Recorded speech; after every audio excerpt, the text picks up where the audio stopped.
Right now, somewhere in the world, someone is about to lose money on the outcome of something they cannot control.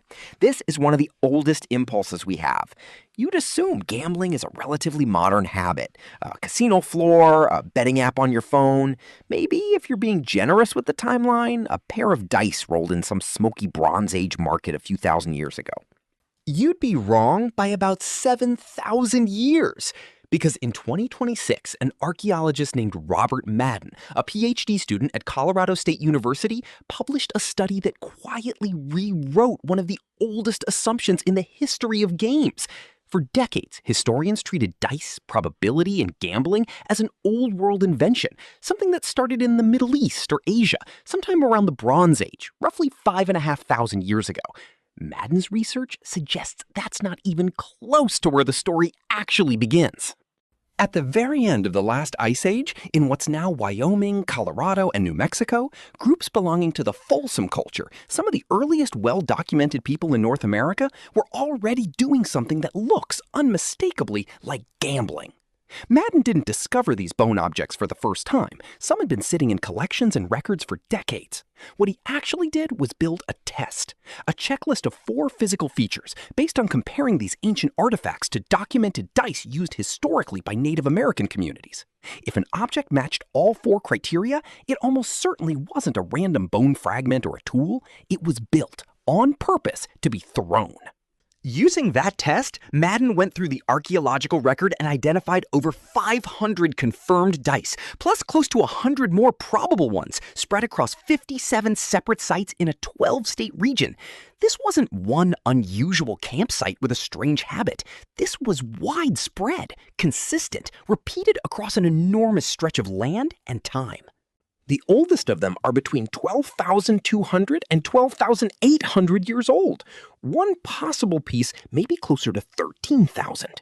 To put that in perspective, these dice are more than 6,000 years older than the earliest known dice anywhere in the Old World, older than the pyramids by thousands of years, older, in fact, than most of the timeline any of us were taught in school for when structured games and gambling specifically were supposed to have started. And these weren't dice the way we usually picture them. No 6 sides, no dots. They were binary, flat, round, or rectangular objects, marked on one face, blank on the other. If you wanted a modern comparison, it's closer to a coin flip than a casino die. Heads or tails, marked or blank. You throw it and something outside your control decides what happens next.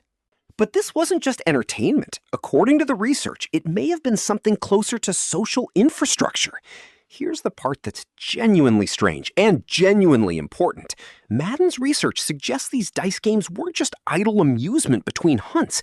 They may have functioned as a kind of neutral ground, a structured, rule-governed space where people from entirely different groups could sit down together, exchange goods and information, and start building trust without any of the risk that usually came with approaching strangers on the open plains. Think about what that actually solves. 12,000 years ago, meeting an unfamiliar group could easily end in violence, or at best, an extremely tense standoff. A game with agreed rules, a clear winner, and nothing at stake but pride and small goods gave people a low-risk way to be in the same space, size each other up, and walk away either as trading partners or, at the very least, not as enemies. The evidence also suggests these games were played primarily by women, a detail that quietly challenges a lot of assumptions about who held influence in these societies. That detail matters because it complicates the version of prehistory a lot of us have absorbed without ever questioning it, the one where women stay in camp and men do the important work of hunting and negotiating. If dice games were functioning as a form of diplomacy and social glue between groups, and women were the ones primarily playing them, then women may have been directly responsible for exactly the kind of cross-group relationship building that determined whether 2 bands of humans became allies, trading partners, or something far more dangerous. None of this proves the Folsom people ran anything like a casino, but it does prove something else. It proves that the specific feeling you get when you throw something, a die, a coin, a bet, and wait to see what happens, isn't a modern invention at all. The suspense, the small flood of hope right before the outcome lands, the sting of a bad throw and the immediate urge to go again. Someone at that fire 12,000 years ago felt exactly that same thing, in exactly that same order, using a flat piece of bone instead of a phone screen. Historians spent decades assuming that probability, chance, and games built around risking something you have for something you might get started in the old world with early writing, early cities, early math. What this research actually suggests is closer to the opposite. The impulse came first. Structured civilization didn't invent the desire to gamble, it just eventually caught up to something humans were already doing in the cold, at the edge of the Ice Age, thousands of years before anyone had a word for probability at all. So the next time you flip a coin, roll a die, or place a bet you can't fully explain, you're not doing something new. You're doing something a group of people did at a fire on the Great Plains almost 13,000 years ago.